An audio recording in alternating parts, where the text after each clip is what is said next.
Am I the a-hole for refusing to give my sister her dream wedding? Let me give you some context. This will be a wedding in a different country.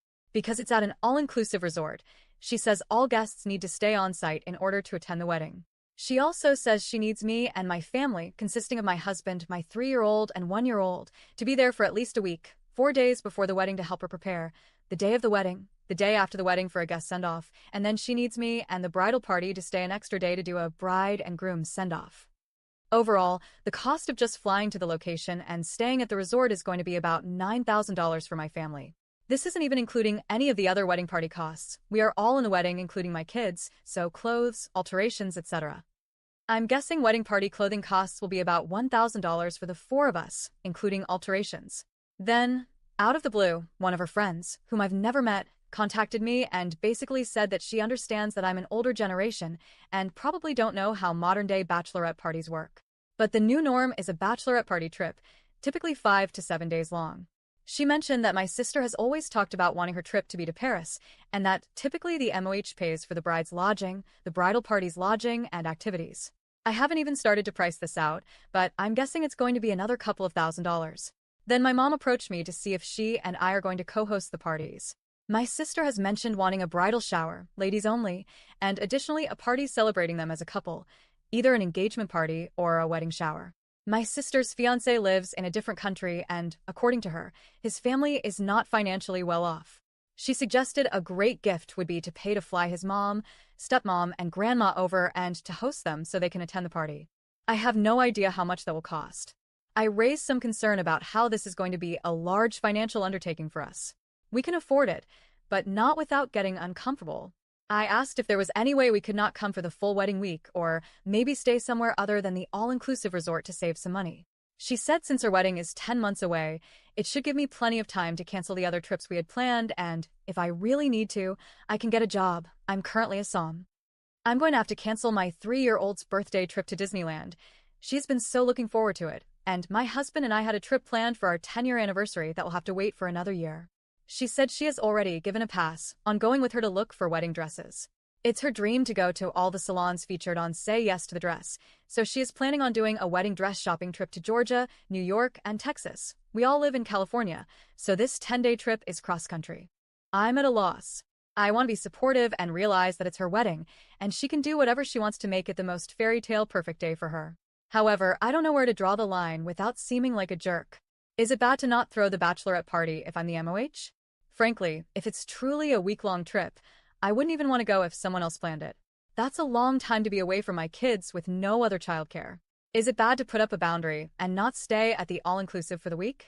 Maybe the night of the wedding, if that is what is required for the venue to allow her to get married there, but otherwise find somewhere else to stay? It won't save me a ton of money, but a little might help.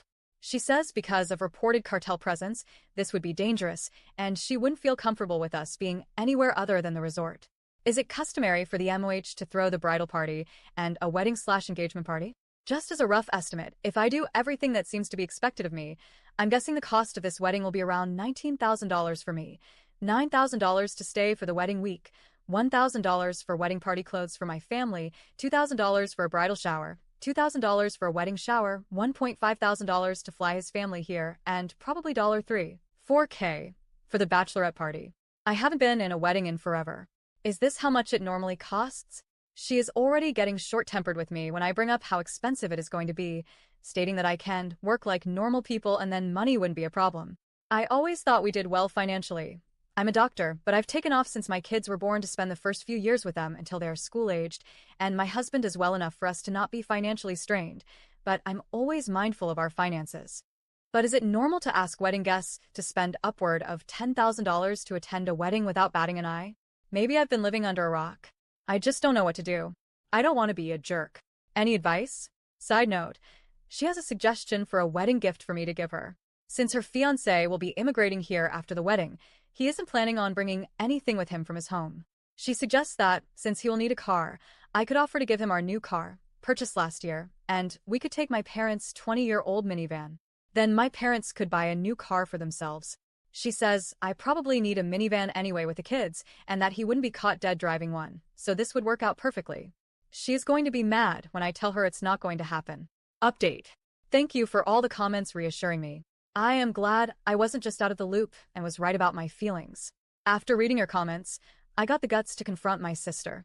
I told her that what she was asking for was unreasonable and I would not be accommodating these demands. She told me that if I loved her, I would do this for her. I stopped her as she started to whine by telling her I would be stepping down from the MOH position. I swear her face turned red. She yelled at me, finger in my face, that I couldn't do this to her and I was being selfish.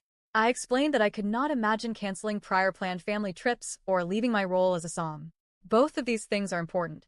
I offered to still be a bridesmaid, but she told me that if I was stepping down, she was banning me from attending. I felt a bit hurt, and my mom was saying I should take back my words and make up. Here's the kicker, though. As I stood up to leave, she crossed her arms and said, "Fiancé still needs a car." I then informed her that there are plenty of dealerships in our location and to have fun. She called our mom sobbing, telling her that I didn't support her marriage or some BS. Honestly, I feel better knowing this is off my shoulders. I hope she comes back to reality after the wedding.